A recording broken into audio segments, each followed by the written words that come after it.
Good morning, students. I am Tushar Varade, TGT English from Kendriya Vidyalaya Nasik Road, and I am an English teacher. And today we are going to deal with lesson number 3 from your book Beehive.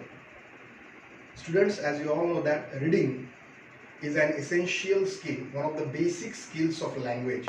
So that's why today in this session we are going to stress on reading skills and reading ability only. So today we will read the lesson carefully. Unfortunately today I do not have textbook with me, so that's why I have a PDF copy of the lesson. So I will be reading that.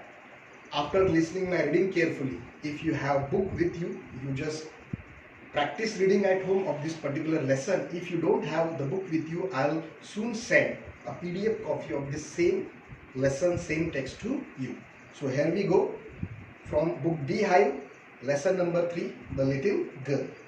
Before you read part, do you feel you know your parents better now than when you were much younger? Perhaps you now understand the reasons for some of their actions that used to upset you earlier. This story about a little girl whose feelings for her father changed from fear to understanding will probably find an echo in every home. So let's start the lesson. To the little girl, he was a figure to be feared and avoided. Every morning before going to work, he came into her room and gave her a casual kiss, to which she responded with, "Goodbye, father." And oh, there was a glad sense of relief when she heard the noise of the carriage growing fainter and fainter down the long road. In the evening, when he came home, she stood near the staircase and heard his loud voice in the hall. "Bring my tea into the drawing room. Hasn't the paper come yet? Mother, go and see if my paper's out there. And bring me my slippers. Kezia," mother would call to her, "if you are a good girl, you can come down and take off father's boots." Slowly, the girl would slip down the stairs, more slowly still across the hall, and push open the drawing room door. By that time, he had his spectacles on and looked at her over them in a way that was terrifying to the little girl. "Well, Kezia, hurry up and pull off these boots and take them outside. Have you been a good girl today?" "I don't know, father." "You don't know? If you stutter like that, mother will have to take you to the doctor." She never stuttered with other people, had quite given it up, but only with father, because then she was trying so hard to say the words properly. "What's the matter? What are you looking so wretched about?" This word wretched should be pronounced as wretched, not wretched. "Mother," I repeat, what are you looking so wretched about?" "Mother, I wish you taught this child not to appear on the brink of suicide. Here, Kezia, carry my teacup back to the table carefully." He was so big, his hands and his neck, especially his mouth, when he yawned. Thinking about him alone was like thinking about a giant. On Sunday afternoons, grandmother sent her down to the drawing room to have a nice talk with father and mother. But the little girl always found mother reading and father stretched out on the sofa, his handkerchief on his face, his feet on one of the best cushions, sleeping soundly and snoring. She sat on a stool, gravely watched him until he woke and stretched and asked the time, then looked at her. "Don't stare so, Kezia. You look like a little brown owl. One day, when she was kept indoors with a cold, her grandmother told her that father's birthday was next week and suggested she should make him a pin cushion for a gift out of a beautiful piece of yellow silk. Laboriously, with a double cotton, the little girl stitched three sides. But what to fill it with? That was the question. The grandmother was out in the garden and she wandered into mother's bedroom to look for scraps. On the bed table, she discovered a great many sheets of fine paper, gathered them up, tore them into tiny pieces, and stuffed her case, then sewed up the fourth side. That night, there was a hue and cry in the house. Father's great speech for the Port Authority had been lost. Rooms were searched. Servants questioned. Finally, mother came into Kezia's room.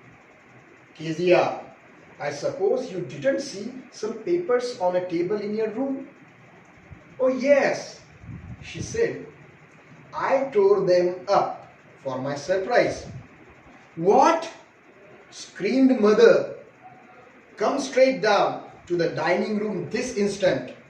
And she was dragged down to where father was pacing to and fro, hands behind his back. Well, he said sharply. Mother explained. He stopped and stared at the child. Did you do that?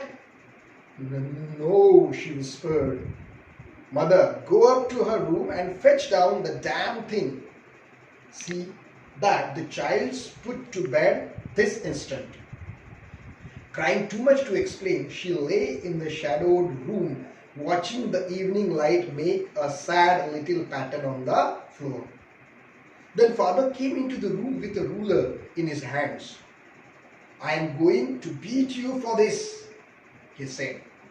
Oh no, no, she screamed, hiding under the bedclothes. She pulled them aside. Sit up, he ordered, and hold out your hands. You must be taught once and for all not to touch what does not belong to you. But it was for your birthday. Down came the ruler on her little pink palms. Hours later, when grandmother had wrapped her in a shawl and rocked her in the rocking chair, the child clung to her soft body. What did God make fathers for? She sobbed. Here's a clean hanky, darling. Blow your nose. Go to sleep, pet. You will forget all about it in the morning. I tried to explain to father, but he was too upset to listen tonight. But the child never forgot. Next time she saw him, she quickly put both hands behind her back and a red color flew into her cheeks.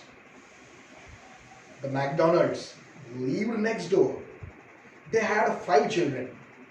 Looking through a gap in the fence, the little girls saw them playing tag in the evening. The father with the baby Mao on his shoulders, 2 little girls hanging on to his coat pockets, ran round and round the floor beds, shaking with laughter. Once she saw the boys turn the hose on him, and he tried to catch them laughing all the time. Then she decided there were different sorts of fathers. Suddenly, one day, mother became ill, and she and grandmother went to hospital. The little girl was left alone in the house with Alice, the cook. That was all right in the daytime. But while Alice was putting her to bed, she grew suddenly afraid. What will I do if I have a nightmare? She asked. I often have nightmares and then Granny takes me into her bed. I can't stay in the dark. It all gets whispery. You just go to sleep, child, said Alice, pulling off her socks, and don't you scream and wake your poor pa. But the same old nightmare came. The butcher, with a knife and a rope, who came nearer and nearer, smiling that dreadful smile.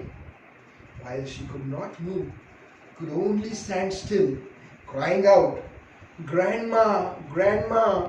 She woke shivering to see father beside her bed, a candle in his hand.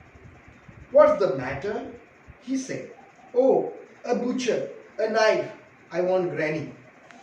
He blew out the candle, bent down and caught up the child in his arms, carrying her along the passage to the big bedroom.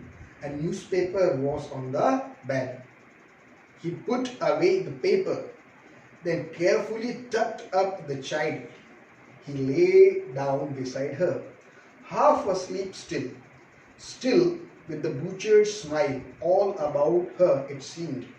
She crept close to him, snuggled her head under his arm, held tightly to his shirt. Then the dark did not matter. She lay still. "Here, rub your feet against my legs and get them warm," said father.